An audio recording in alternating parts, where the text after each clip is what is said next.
ഈ പടത്തിൽ നമ്മൾ ആർട്ടിസ്റ്റിനെ അഴിഞ്ഞാടാൻ വിടുകയാണ്. അങ്ങനെ ഒരു ലോജിക്ക് നോക്കി കാണേണ്ടതല്ല. ബേസിക്കലി തിയേറ്ററിൽ വന്നിരിക്കുക, ചുമ്മാ ഒരു 2 മണിക്കൂർ 10 മിനിറ്റ് നമ്മൾ എൻജോയ് ചെയ്യുക, പോവുക, അത്രയേ ഉള്ളൂ. ബേസിലിൻ്റെയൊക്കെ ചില റിയാക്ഷൻസിനും ഇതിനൊക്കെ ഭയങ്കര തിയേറ്ററിൽ ഭയങ്കര ചിരിയുണ്ട്. ആൾക്കാരെ ചിരിപ്പിക്കുക എന്ന് പറഞ്ഞാൽ വളരെ ബുദ്ധിമുട്ടാണ്. കുറേ ആൾക്കാർ ദൃശ്യം പോലെ ഇങ്ങനെയാണ്, ദൃശ്യമല്ലല്ലോ ചെയ്യുന്നത്.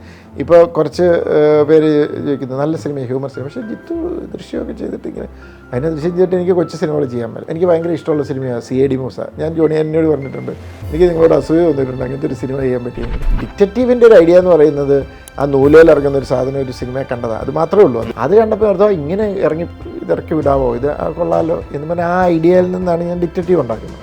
ഒരു പക്ഷേ ഇപ്പോഴാണെങ്കിൽ ഞാൻ ചിലപ്പോൾ അത് കുറച്ചുകൂടെ എനിക്ക് വൃത്തിയായിട്ട് എടുക്കാൻ പറ്റിയാൽ കുറച്ചുകൂടെ അത് ചിലപ്പോൾ ഓഡിയൻസ് അക്സെപ്റ്റ് ചെയ്തത്. നേരി ചെയ്തപ്പോൾ ഭയങ്കര ടെൻഷനായിരുന്നു. ആ റേപ്പ് സീൻ ഒട്ടും അരോചകമാകാതെ അൺകംഫർട്ടബിൾ ആകാതെ ഓഡിയൻസിന് അത് ആ രീതിയിൽ അത് പ്രസൻറ്റ് ചെയ്യണമായിരുന്നു. ഇപ്പോൾ ഒരു പ്രോസ്റ്റിറ്റ്യൂട്ടിൻ്റെ ക്യാരക്ടർ, അല്ലെങ്കിൽ വൈഫാണ് പക്ഷേ ഒരു അഫെയർ ഉണ്ട്, ഇല്ലീഗൽ അഫെയർ ഉണ്ട്, അയ്യോ ഞാനത് അങ്ങനെയൊക്കെ ചിന്തിക്കും. അതൊരു ക്യാരക്ടറുണ്ട്, ഞാനിങ്ങനെ ചിരിച്ചാൽ വൃത്തികേടായിരിക്കും, അതിനങ്ങനെ നോക്കുന്നു.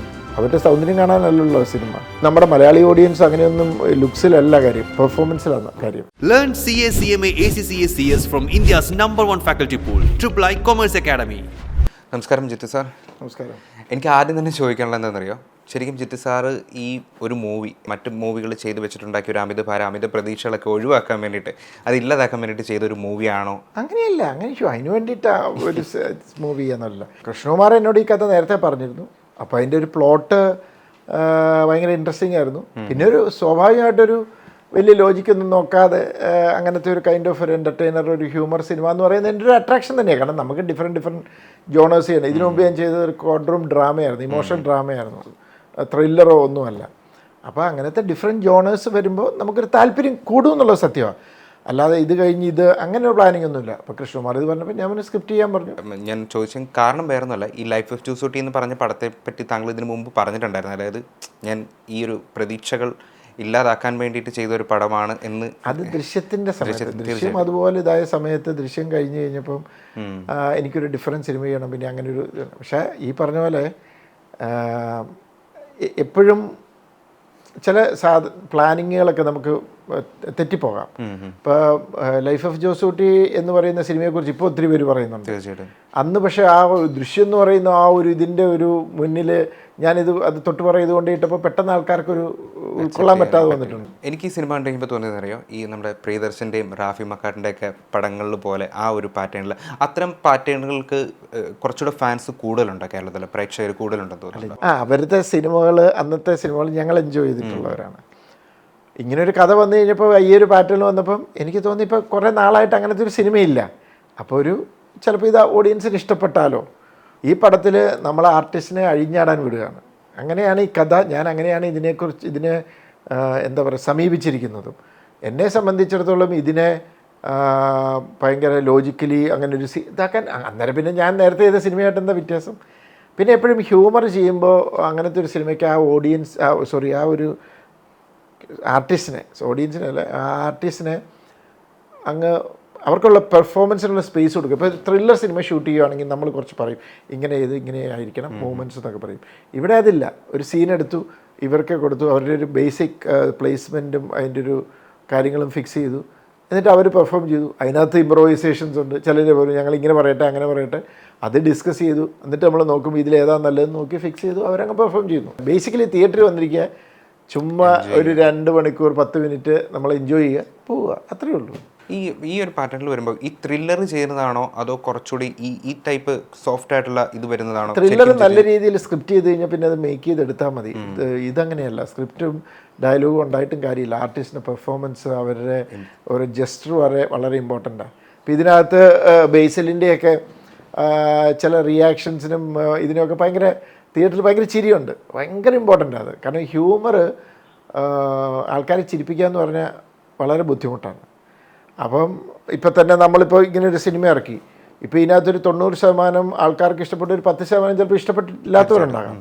പക്ഷേ ആ മജോറിറ്റി ഇഷ്ടപ്പെടുമ്പോഴാണ് അതിനെ നമ്മൾ ഹിറ്റ് എന്ന് വിളിക്കുന്നത്. അപ്പം ഇതിനകത്ത് ഏറ്റവും റിസ്ക് എന്ന് പറഞ്ഞാൽ ആൾക്കാരെ ചിരിപ്പിക്കുക എന്നുള്ളതാണ്. അതിപ്പോൾ അത് നമ്മൾ അച്ചീവ് ചെയ്തു എന്ന് വേണം കരുതാൻ ഇപ്പോൾ കിട്ടുന്ന റിപ്പോർട്ട് അനുസരിച്ച്. ഈ 12th മാനും കോമനും ഒക്കെ എഴുതിയ ആൾ കൃഷ്ണകുമാർ സാർ തന്നെയാണ് ഇതിൻ്റെയും ഈ ഒരു ഇതിലേക്ക് വരുന്നത്. അപ്പം ശരിക്കും ജിത്തു സാറിൻ്റെ അതേ വേവ് ലെങ്ത് തന്നെയാണോ ആളുടെയും? കാര്യം ആ പാറ്റേണിൽ നിന്ന് തികച്ചും വ്യത്യസ്തമായ ഒരു ഇതിലേക്ക് വരും. കാരണം കൃഷ്ണകുമാർ എൻ്റെ അടുത്ത് ആദ്യം വന്ന് പറഞ്ഞൊരു ഹ്യൂമറായിരുന്നു. അത് കഴിഞ്ഞിട്ടാണ് കൂമൻ പറഞ്ഞത്. ആ സബ്ജക്റ്റ് ഇപ്പോൾ അത് പുള്ളി അത് വർക്ക് ചെയ്തിട്ട് ഞങ്ങൾ ഒരു പോയിന്റിലെത്തിയപ്പം നമുക്കതിങ്ങനെ മാറ്റി വെച്ചിട്ട് ഇതിൽ കൂമനിൽ പെട്ടെന്ന് അടുത്തൊരു ഐഡിയ എന്ന് പറഞ്ഞ് കൂമൻ എടുത്തതാണ്. അപ്പോൾ പുള്ളിയെ സംബന്ധിച്ചിടത്തോളം പുള്ളി ഒരു ഹ്യൂമർ സിനിമയുടെ സ്ക്രിപ്റ്റ് അല്ലൊരു ഐഡിയ കൊണ്ടുവന്നെന്ന് പറഞ്ഞിട്ട് ഞാൻ സർപ്രൈസ്ഡൊന്നുമല്ല. പക്ഷേ പുള്ളിയെ സംബന്ധിച്ചിടത്തോളം 2 ത്രില്ലർ ചെയ്തു, അത് കഴിഞ്ഞിട്ടൊരു ചേഞ്ച് അനിവാര്യമായിരുന്നു. അപ്പോൾ പുള്ളി അങ്ങനെ ചിന്തിച്ചു, ആ സബ്ജക്റ്റ് എടുത്ത് വർക്ക് ചെയ്തു, അങ്ങനെ വന്നതാണ്. അപ്പോൾ ശരിക്കും പറഞ്ഞാൽ ഞങ്ങൾക്ക് 2 പേർക്കും ഈ ചേഞ്ച് ആവശ്യമായിരുന്നു. തങ്ങളുടെ പടങ്ങളെല്ലാം എടുക്കുകയാണെങ്കിൽ മെമ്മറീസ് മാത്രമാണ് ശരിക്കും അതിലൊരു ത്രില്ലർ എന്നൊരു സെഗ്മെൻറ്റിൽ പെടുത്താൻ പറ്റുന്നത്. പക്ഷേ എനിക്കൊന്ന് മലയാളത്തിലെ എല്ലാ പ്രേക്ഷകരും ഈ പറഞ്ഞ ദൃശ്യമായാലും മൂഴമായാലും അങ്ങനെയുള്ള പടങ്ങളെല്ലാം ആ ഒരു ജോണറിൽ പെടുത്തുന്നുണ്ട്. ശരിക്കും അത് കാണുമ്പോൾ ഒരു വിഷമം വരാറുണ്ട്. ബേസിക്കലി അതിനവരൊരു വാലിട്ടിട്ടുണ്ട് എല്ലാത്തിൻ്റെയും. ദൃശ്യത്തിന് ഫാമിലി ത്രില്ലർ, ഊഴത്തിന് ആക്ഷൻ ത്രില്ലർ, ഈവൻ നേരിന് വരെ അതിനൊരു ശ്രമം നടത്തി, ലീഗൽ ത്രില്ലർ എന്നൊക്കെ ശ്രമം നടത്തി. ബേസിക്കലി അത് ഓരോരുത്തരുടെ കാഴ്ചപ്പാടിൻ്റെയാണ്. എൻ്റെ ഒരു കാഴ്ചപ്പാടിൽ ഞാൻ ചെയ്തിരിക്കുന്ന ഒരു ത്രില്ലർ എന്ന് പറയുന്ന മെമ്മറീസാണ്. ഓഫ് കോഴ്സ് ദൃശ്യത്തിനൊക്കെ ആ ഒരു മൂഡുണ്ടെങ്കിലും ഇറ്റ്സ് നോട്ട് ഒരു ടിപ്പിക്കൽ ത്രില്ലർ എന്നാണ് ഞാൻ വിശ്വസിക്കുന്നത്. പലയിടത്തും താങ്കൾ പറഞ്ഞിട്ടുണ്ട് ഈ ദൃശ്യം ശരിക്കും കരിയറിലൊരു ബെഞ്ച് മാർക്ക് സെറ്റ് ചെയ്തു. അത് പിന്നീടുള്ള പടങ്ങൾ ചെയ്യുമ്പോൾ അതൊരു ഭാരമായിട്ട് തോന്നുന്നുണ്ട്. ഇപ്പോഴും ഭാരമുണ്ട്. കുറേ ആൾക്കാർ ദൃശ്യം പോലെ ഇങ്ങനെയാണ് ദൃശ്യമല്ലല്ലോ ചെയ്യുന്നത്. ഇപ്പോൾ കുറച്ച് പേര് ചോദിക്കുന്നത് നല്ല സിനിമ, ഹ്യൂമർ സിനിമ, പക്ഷേ ജിത്തു ദൃശ്യമൊക്കെ ചെയ്തിട്ട് ഇങ്ങനെ അതിനെ ദൃശ്യം ചെയ്തിട്ട് എനിക്ക് കൊച്ചു സിനിമകൾ ചെയ്യാൻ പറ്റില്ല, അല്ലെങ്കിൽ ഇങ്ങനത്തെ സിനിമകൾ ചെയ്യാൻ പറ്റില്ല. ആസ് എ ഫിലിം മേക്കർ എനിക്ക് എല്ലാ ടൈപ്പിലുള്ള ഫിലിമുകളും എക്സ്പ്ലോർ ചെയ്യണമെന്ന് ആഗ്രഹം. എനിക്ക് ഭയങ്കര ഇഷ്ടമുള്ള സിനിമയാണ് CID മൂസ. ഞാൻ ജോണി എന്നോട് പറഞ്ഞിട്ടുണ്ട്, എനിക്ക് നിങ്ങളോട് അസൂയ വന്നിട്ടുണ്ട് അങ്ങനത്തെ ഒരു സിനിമ ചെയ്യാൻ പറ്റിയെങ്കിൽ. അപ്പോൾ തീർച്ചയായിട്ടും എല്ലാ ടൈപ്പ് സിനിമകളും ചെയ്യണം എന്നുള്ളത് എൻ്റെ ഒരു ആഗ്രഹമാണ്.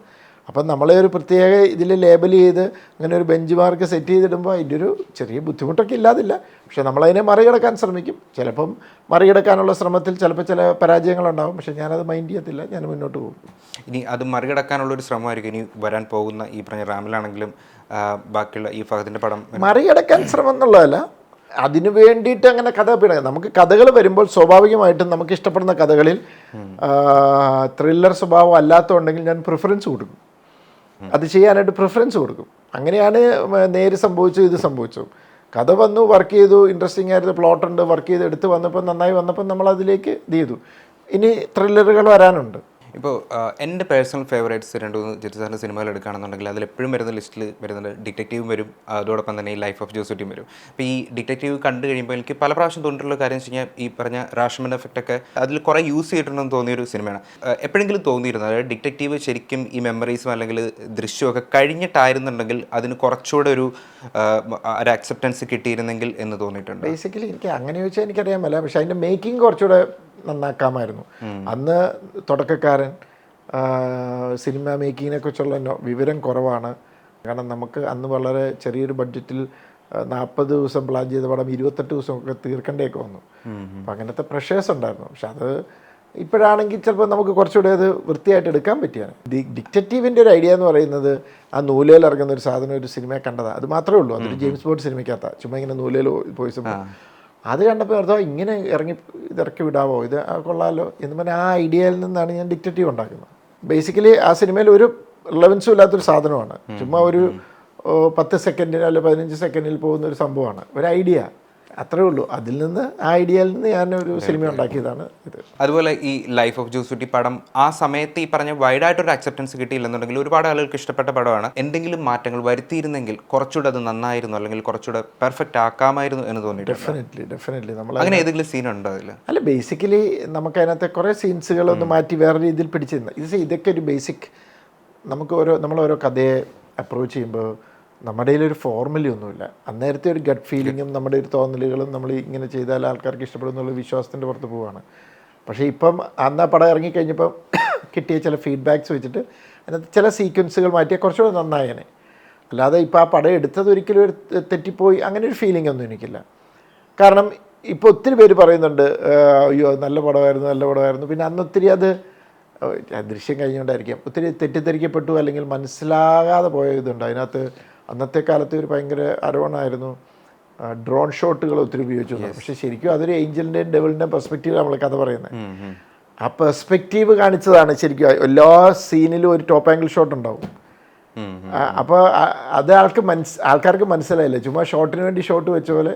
അതൊക്കെ ചിലപ്പോൾ എൻ്റെ കമ്മ്യൂണിക്കേഷൻ്റെ പ്രോബ്ലം ആയിരിക്കാം, ഞാനത് പ്രോപ്പറായിട്ട് ഇത് ചെയ്തിട്ടുണ്ടായിരിക്കും. അപ്പം ഒരു പക്ഷേ ഇപ്പോഴാണെങ്കിൽ ഞാൻ ചിലപ്പോൾ അത് കുറച്ചുകൂടെ എനിക്ക് വൃത്തിയായിട്ട് എടുക്കാൻ പറ്റിയാൽ കുറച്ചുകൂടെ അത് ചിലപ്പോൾ ഓഡിയൻസ് അക്സെപ്റ്റ് ചെയ്തേനെ എന്ന് തോന്നിയിട്ടുണ്ട്.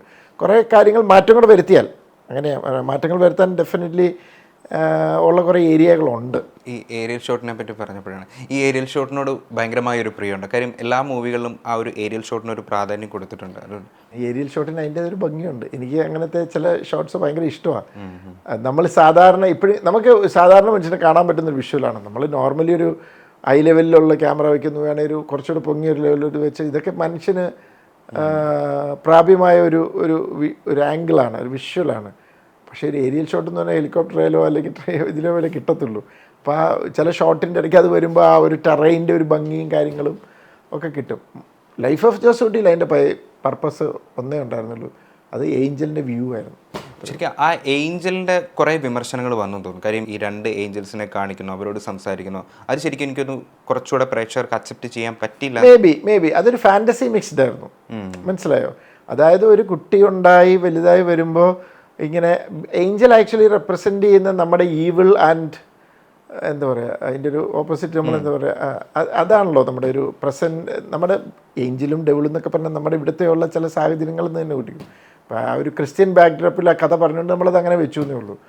ഒരു കുട്ടി ഉണ്ടായി വന്ന് ഇങ്ങനെ വളർന്നു വരുമ്പോൾ ഒരു ഏഞ്ചൽ ഇങ്ങനെ അവൻ്റെ ഒരു മനസ്സിൻ്റെ നൈർമല്യം ഉണ്ടല്ലോ, അതൊരു പോയിന്റിൽ എത്തിക്കഴിയുമ്പോൾ അത് കളങ്കപ്പെടുന്നു, അതിനെ കളങ്കപ്പെടുത്താനുള്ള സാഹചര്യങ്ങൾ വരുന്നു.